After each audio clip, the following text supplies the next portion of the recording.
ইলেকট্রোস্ট্যাটিক্সের এই ক্লাসে electron volt সম্পর্কে একটা ধারণা দেওয়ার চেষ্টা করা হচ্ছে। ইলেকট্রন একটা কণার নাম, ভোল্ট হচ্ছে বিভব বা বিভব প্রভেদের একক। কিন্তু যখন আমরা ইলেকট্রন ভোল্ট একসঙ্গে কথাটা ব্যবহার করব, তখনই কিন্তু তার সম্পূর্ণ মানেটা বদলে যাবে। ব্যাপারটা কি সেটা জানার জন্য আমাদের একটু আইডিয়াটা ক্লিয়ার হওয়া দরকার।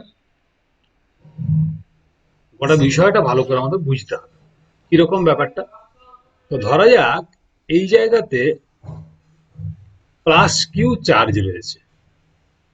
তা আমাদের যেটা পুরাতন ধারণা রয়েছে, প্লাস কিউ চার্জ থেকে আর ডিস্টেন্সে এক্স একটা বিন্দু, এই বিন্দুতে যে potential V is equal to Q by 4 pi epsilon nought আর।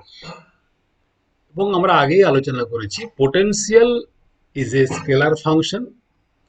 আর তার মিনিংটা কি পোটেনশিয়ালের? না, potential is equal to work done to bring unit positive charge from infinity to that particular point. Infinity থেকে একটা ইউনিট পজিটিভ চার্জকে যদি আলোচ্য বিন্দুতে আনা হয়, আনার জন্য যে পরিমাণ কাজ করা হবে সেই কৃত কার্যই হচ্ছে পোটেনশিয়াল বা বিভবের পরিমাণ। এবং ওই কৃত কার্য ওই বিন্দুতে যাকে আনা হবে, যে চার্জকে আনা হবে, সেই চার্জের স্থিতি শক্তি রূপে সঞ্চিত থাকবে। তার মানে হচ্ছে কি, যদি একটা স্মল কিউ চার্জকে ইনফিনিটি থেকে এই বিন্দুতে আমরা আনি, তাহলে যে কাজ করতে হবে সেই ওয়ার্ক ডান, কৃত কার্য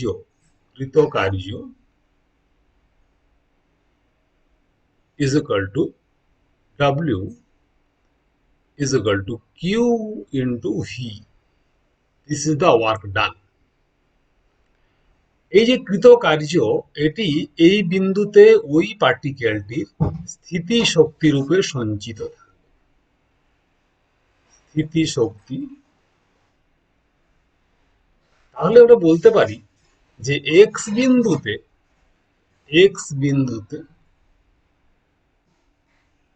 আধানের স্থিতিশক্তি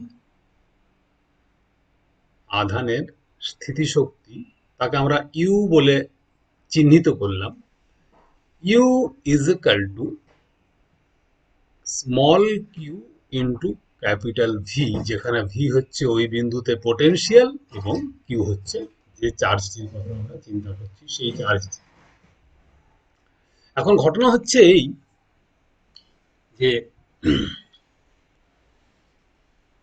স্থিতিশক্তি এখানে রয়েছে, এরপরে এই যে চার্জটি রয়েছে, এই চার্জ এই বিন্দুতে থাকার জন্য একটা বল অনুভব করবে। কেন না, যার জন্য বিভব তৈরি হয়েছে সে এর উপর একটা ফোর্স অ্যাপ্লাই করবে কুলম্বের সূত্র অনুযায়ী, এবং সেই ফোর্সের মানটা ক্রমশ যত দূরে যাবে তত ফোর্সটা কমে কমে আসবে, এবং আলটিমেটলি যখন ইনফিনিটিতে যাবে তখন ফোর্সটা জিরো হবে। যখন ইনফিনিটিতে যাবে ফোর্স জিরো হবে, রিপালসিভ ফোর্স। তার মানে একে এই চার্জটা, বড় চার্জটা কিউ বা ছোট চার্জ যাই হোক না কেন, plus capital Q will exert a force on this particle, and this force will decrease gradually as the distance of the particle, that means charged particle, increases. যত ডিস্টেন্সটা বাড়বে তত তার উপরে ফোর্সের পরিমাণটা কমবে। তাহলে কমতে কমতে কমতে কমতে ব্যাপারটা কি ঘটবে, একটা পার্টিকেল এখানে রয়েছে, সেই পার্টিকেলটার উপরে ফোর্স ক্রিয়া করছে। ফোর্স যখনই ক্রিয়া করবে তখনই তার একটা অ্যাসিলারেশন তৈরি হবে। অ্যাসিলারেশন যখনই তৈরি হবে তখনই তার একটা ভেলোসিটি রাখবে, এবং সেই ভেলোসিটিটা কি হবে, অ্যাসিলারেশন ক্রমশ কমছে, ক্রমশ কমতে কমতে কমতে কমতে অ্যাসিলারেশনটা আলটিমেটলি যখন ফোর্সটা জিরো হবে তখন অ্যাসিলারেশন জিরো হবে, কিন্তু তার ভেলোসিটি থাকতেও পারে। আলটিমেটলি অ্যাসিলারেশন এক সময় জিরো হবে, তার মানে জিরো অ্যাসিলারেশন নিয়ে চলতে চলতে খানিক দূর সে চলতে থাকবে, তারপরে আলটিমেটলি ভেলোসিটিটা জিরো হয়ে যাবে, অর্থাৎ ভেলোসিটি জিরো হয়ে গেল মানে পার্টিকেলটা স্থির হয়ে গেল। এবং ধরে নিতে পারি আমরা যে ইনফিনিটিতেই গিয়ে পার্টিকেলটার ভেলোসিটি হয়ে গেল V is equal two zero, মানে তার কাইনেটিক এনার্জিটা জিরো হয়ে গেল।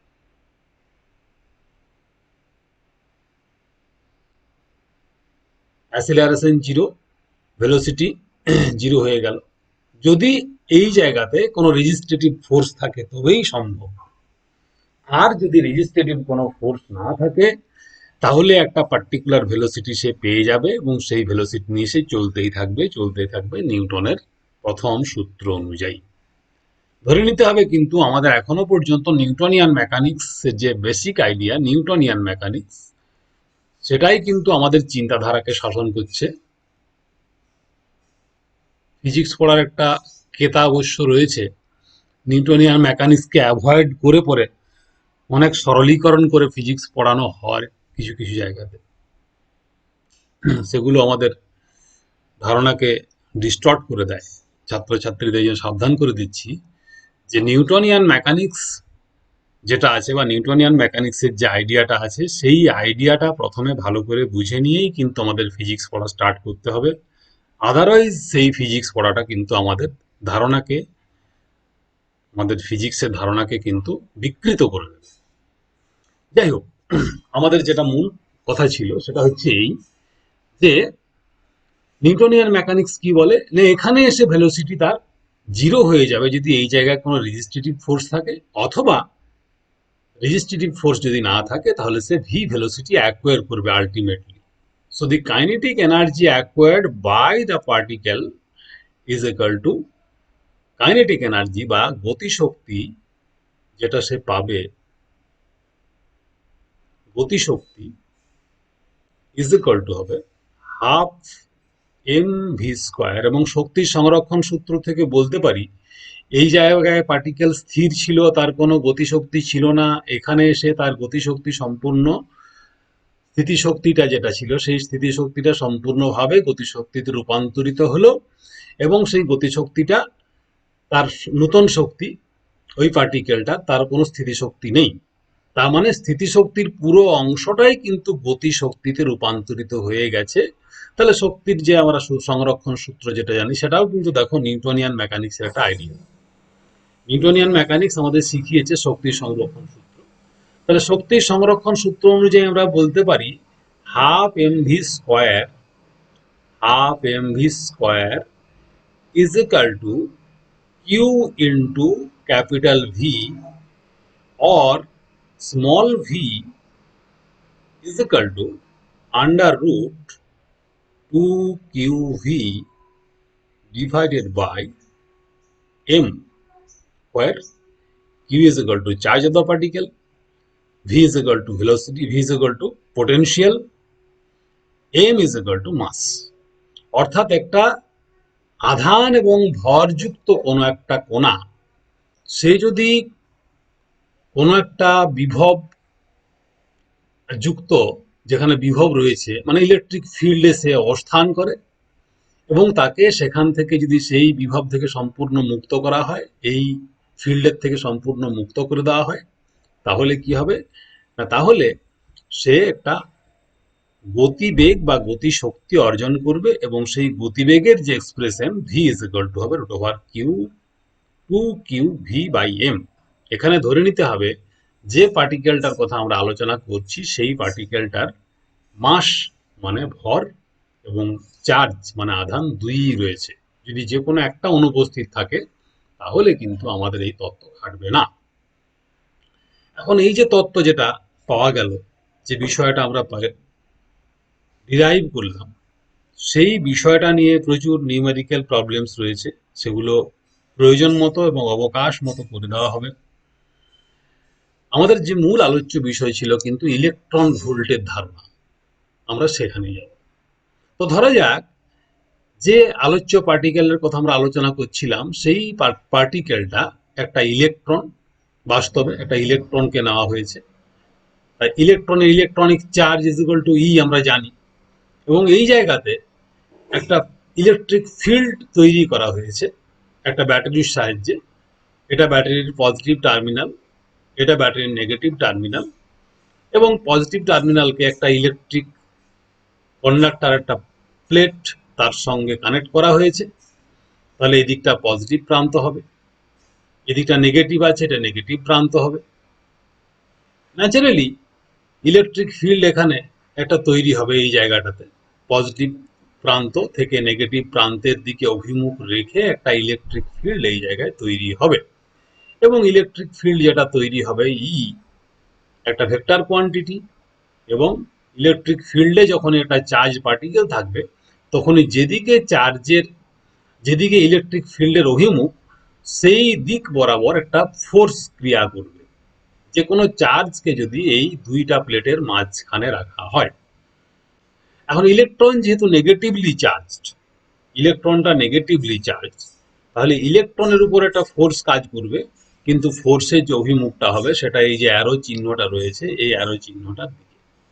অর্থাৎ ইলেকট্রনটা নেগেটিভের থেকে, প্লেটের দিকের থেকে পজিটিভ প্লেটের দিকে ধাবিত হবে।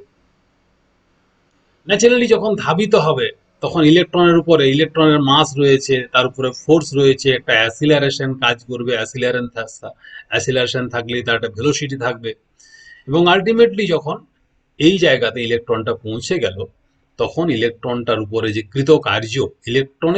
কৃতকার্য, ইলেকট্রনটাকে এই জায়গা থেকে এই জায়গায় আনয়ন করার জন্য, এইখান থেকে এই জায়গাতে নিয়ে আসার জন্য যে কৃতকার্য, সে W, W is equal to হবে E × V। এটা হচ্ছে কি না, ইলেকট্রনের উপরে কৃতকার্য। কে কাজ করছে? কাজ করছে কিন্তু ইলেকট্রিক ফিল্ডের অস্তিত্বের জন্যই কিন্তু ইলেকট্রনটা এই দিকের থেকে এই দিকে আসছে। তো যেটা কৃতকার্য, ধরো এখানে ইলেকট্রনটা যখন ছিল স্থির অবস্থায় ছিল, এই জায়গায় ইলেকট্রনটা এসছে, এখানে ভেলোসিটি ভি নিয়ে এসেছে। তার মানে হচ্ছে কি, এখানেও ইলেকট্রনটার যে ভেলোসিটি হবে, সেই ভেলোসিটির যে এক্সপ্রেশনটা পাবো, ½ mv², ইজ ইকুয়াল টু, এখানে কিউ ভি এর পরিবর্তে হবে ইভি, E × V। লক্ষ্য করে দেখো, এটা হচ্ছে একটা এনার্জির এক্সপ্রেশন। তার মানে এটা অবশ্যই একটা এনার্জির এক্সপ্রেশন, দুটোই এনার্জির এক্সপ্রেশন। তো যদি এমন একটা কণা নেওয়া হয় যে কণাটার চার্জ হচ্ছে ইলেকট্রনিক চার্জের সঙ্গে সমান, এবং তাকে 1 ভোল্ট, অনলি 1 ভোল্ট, 1 ভোল্ট বিভব প্রভেদের মধ্য দিয়ে তাকে ত্বরান্বিত হওয়ার সুযোগ দেওয়া হয়, বা এরকম, যেটা ইলেকট্রনটা এক জায়গা থেকে আসছে, এই জায়গায় যাচ্ছে, এই প্লেট থেকে এই প্লেটে আসছে, এই জায়গায় দুটো প্রান্তের মধ্যে যে বিভব প্রভেদ, এটা ভি ইজ ইকুয়াল টু যদি 1 হয়, তাহলে যে পরিমাণ কার্য সম্পাদিত হয়, সেই কার্যটাকে বলা হচ্ছে ইলেকট্রন ভোল্ট। ইলেকট্রন ভোল্ট হচ্ছে কি, ইলেকট্রন এবং ভোল্ট যখন একসঙ্গে মিশে গেল, তখন ইলেকট্রন ভোল্ট, এটা হচ্ছে কার্য বা শক্তির ধারণা। এবং আমরা যে ধারণাটা দিলাম এখানে, যে যদি একটা ইলেকট্রন কিংবা ইলেকট্রনিক চার্জ সম্পন্ন কোনো একটি আধান, তার ভর যা খুশি হতে পারে, একটি ইলেকট্রন বা ইলেকট্রনিক চার্জ সম্পন্ন কোনো একটি আধান 1 ভোল্ট বিভব প্রভেদের মধ্য দিয়ে গেলে যে পরিমাণ কার্য সম্পাদিত হয়, অথবা যে পরিমাণ গতিশক্তি অর্জন করে, দুটো একই ব্যাপার। তাহলে এটা লেখা যেতে পারে আমাদের ইলেকট্রন ভোল্টের সংজ্ঞাতে কিরকম না, একটি ইলেকট্রন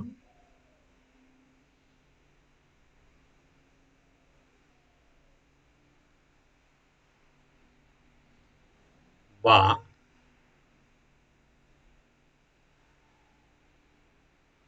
ইলেকট্রনের সম আধান সম্পন্ন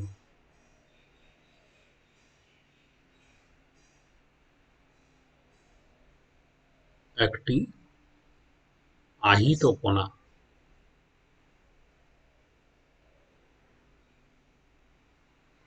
যদি 1 ভোল্ট বিভব প্রভেদের মধ্য দিয়ে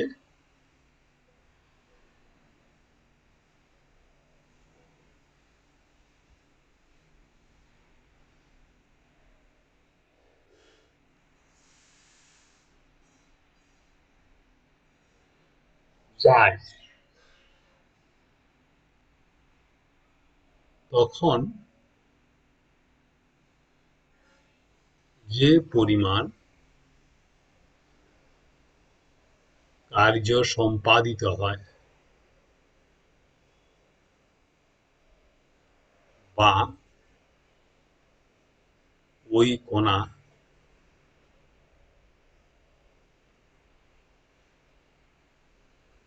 যে গতিশক্তি অর্জন করে তাকে এক ইলেকট্রন ভোল্ট, এক ইলেকট্রন ভোল্ট।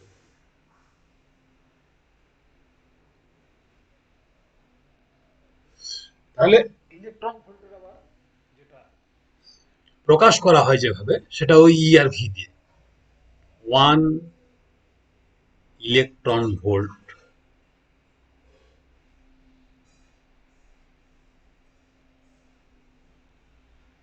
বা 1 ইভি, ইটা ছোট হাতের হয়, বিটা ক্যাপিটাল লেটার হয়।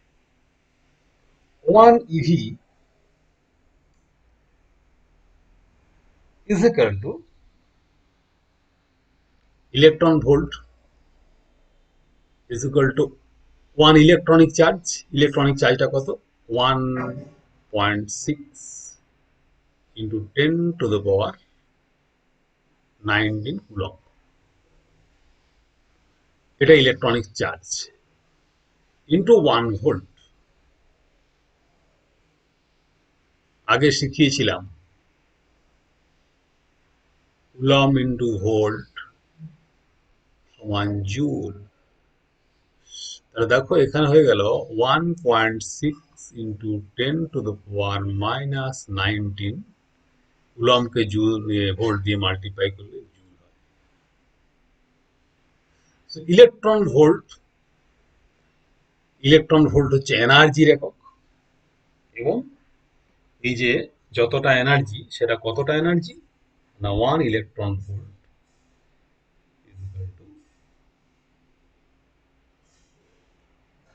1.6 10⁻19।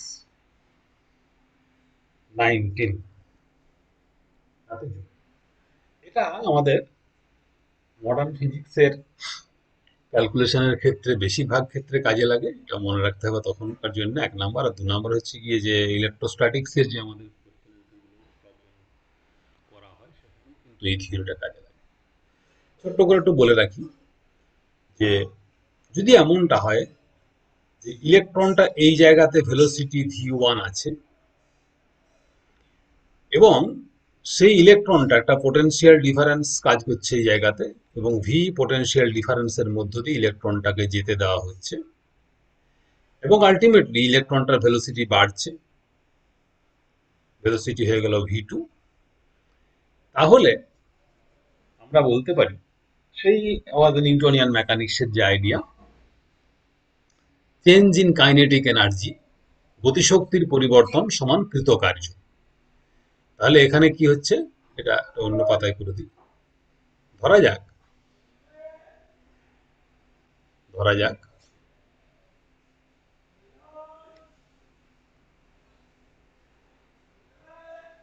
একটি ইলেকট্রনের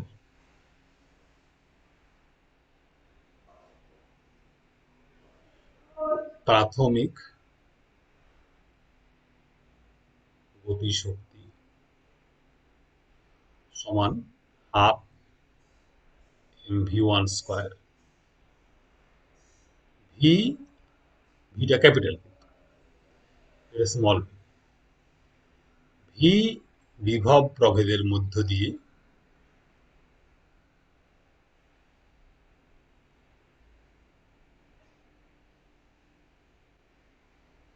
ইলেকট্রন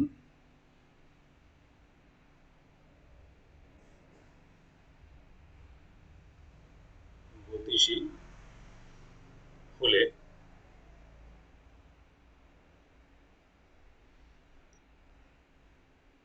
যদি গতিশক্তি বেড়ে হাফ mv2 স্কয়ার হয়, তবে কৃত কার্য সমান ইভি আর গতিশক্তির পরিবর্তন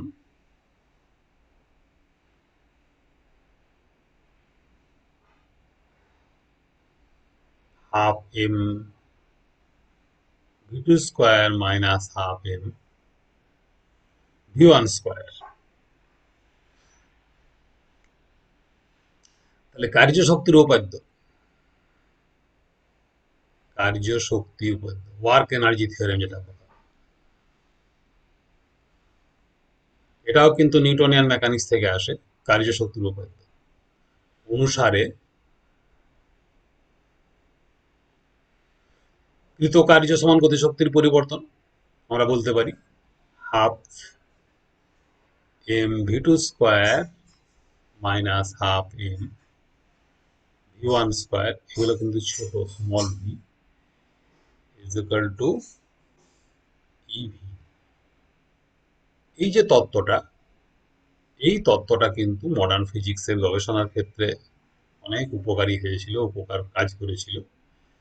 নিউটনিয়ান মেকানিক্স তার একটা আইডিয়া, ইম্পর্টেন্ট আইডিয়া, এই আইডিয়াটা অ্যাপ্লাই করে লেনার্ডের এক্সপেরিমেন্ট, যেটা বিখ্যাত ফটো ইলেকট্রিক এফেক্ট, যেটা যে গবেষণার জন্য স্বয়ং আইনস্টাইনকে নোবেল প্রাইজ দেওয়া হয়েছিল, তার যে ফটো ইলেকট্রিক এফেক্টের যে গবেষণা, সেখানে লেনার্ডের অনেক অবদান রয়েছে। এই যে আইডিয়াটা, আমাদের একটা ইলেকট্রন আসছে, ধরা যাক ব্যাপারটা কিরকম, একটা ইলেকট্রন আসছে, হাফ এমভি স্কয়ার গতি শক্তি নিয়ে ইলেকট্রনটা আসছে। তো আমরা যেটা আলোচনা করছিলাম, ভেলোসিটি v1 ছিল, ভেলোসিটি বেড়ে v2 হলো, ইলেকট্রনটা গতিশীল হলো, ত্বরণশীল হলো, ইলেকট্রন উপর ফোর্স অ্যাপ্লাইড হলো। ফোর্সটা যদি তার গতিবেগ যেদিকে আছে সেই দিকে অ্যাপ্লাইড হয়, গতিশক্তি বাড়বে। যদি উল্টোটা করা হয়, মানে আগের যে ছবিটা সেটা বলছিলাম, নেগেটিভ প্লেটের থেকে ইলেকট্রনটা পজিটিভ প্লেটের দিকে যাচ্ছে। এখানে যদি এমনটা করা হয়, পজিটিভ প্লেটের দিকের থেকে ইলেকট্রনটা নেগেটিভ প্লেটের দিকে যাচ্ছে, তার মানে ইলেকট্রনটার গতিটা আছে এই দিকে, এটা ইলেকট্রনের গতি স্মল ভি, আর ইলেকট্রনের উপরে ফোর্স অ্যাপ্লাইড হচ্ছে উল্টো দিকে, এটা যদি ফোর্স হয়, তাহলে ত্বরণের পরিবর্তে মন্দন হবে। আর মন্দন যদি হয়, তাহলে আস্তে আস্তে আস্তে আস্তে ইলেকট্রনের গতিবেগ মন্দীভূত হয়ে আলটিমেটলি একটা সময় ইলেকট্রনটার গতিবেগ জিরো হয়ে যাবে, অর্থাৎ তার গতিশক্তির সম্পূর্ণটাই হারাবে।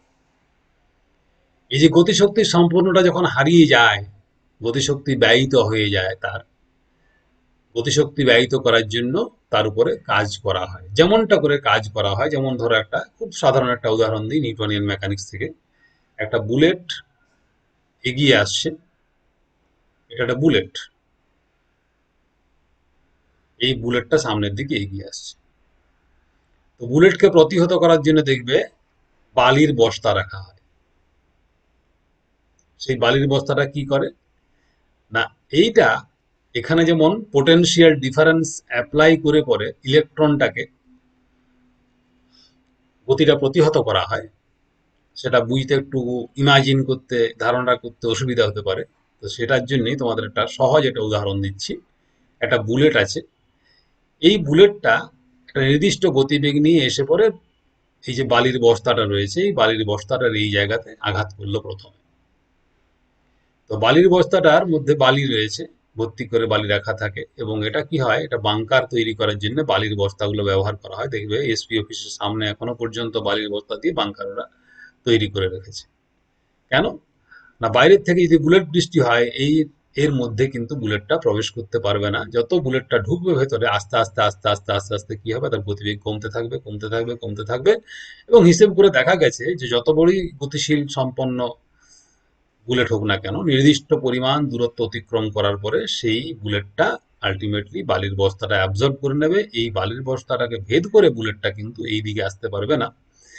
এই জায়গায় যিনি রয়েছেন, কোনো পুলিশ কর্মী কিংবা কোনো সাধারণ মানুষ তিনি কিন্তু নিরাপদে থাকবেন যদি তিনি বাংকারের মধ্যে থাকেন।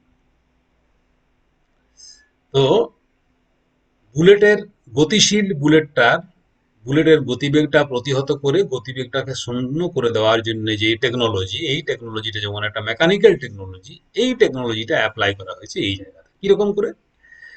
না, এখানে করা হয়েছে কি, বুলেটের পরিবর্তে একটা ইলেকট্রন নেওয়া হয়েছে, ইলেকট্রনটা গতিশীল এবং সেই ইলেকট্রনটার উপরে কি করা হচ্ছে, একটা পোটেনশিয়াল ডিফারেন্স কাজ করানো হচ্ছে এবং সেই পোটেনশিয়াল ডিফারেন্সের সাহায্যে বা পোটেনশিয়াল অ্যাপ্লাই করে করে কিছুই না, একটা ব্যাটারির সাহায্যে পোটেনশিয়াল ডিফারেন্স মেনটেন করা যায়, তার সাহায্যে ইলেকট্রনটাকে গতি শূন্য করে দেওয়া হচ্ছে। যদি হিসেব করার সুবিধাটা কোথায়, যদি ভি পোটেনশিয়াল দিলে পরে, ক্যাপিটাল ভি পোটেনশিয়াল দিলে পরে ইলেকট্রনটা না পৌঁছায়, এখানে জিরো গতিশক্তি হয়ে যায়, তখন আমরা বলতে পারবো half M V square is equal to EV. EV is equal to half M V square. যে গতিশক্তি ছিল সেই গতিশক্তির উপরে সম্পূর্ণ কৃত কার্য হলো, কার্য করা হলো, কার্য শক্তি উপপাদ্য অনুযায়ী half M V square is equal to EV, কারণ এখানে একটা zero, half M V square is equal to EV. এরপরে এই যে লক্ষ্য করে দেখো, এই যে ইকুয়েশনটা রয়েছে half M V square is equal to EV, E তো আমাদের জানা, মিলিকান সাহেব করেছেন কি, ই এর ভ্যালু বার করে দিয়েছেন। কথা দিয়েছিলাম মিলিকান এক্সপেরিমেন্টটা বোঝাবো, বোঝাবো, কোনো চিন্তা নেই। তো ই এর ভ্যালু জানা, ভি তো ব্যাটারি আমার বলে দেবে কত ভোল্টের ব্যাটারি তুমি ইলেকট্রনকে থামিয়েছো, 20 ভোল্ট না 10 ভোল্ট না 12 ভোল্ট না 14 ভোল্ট। মাস অফ ইলেকট্রনও জানা আছে, তাই ইলেকট্রনের ভেলোসিটিটা কত সেটা আমরা ক্যালকুলেট করতে পারবো।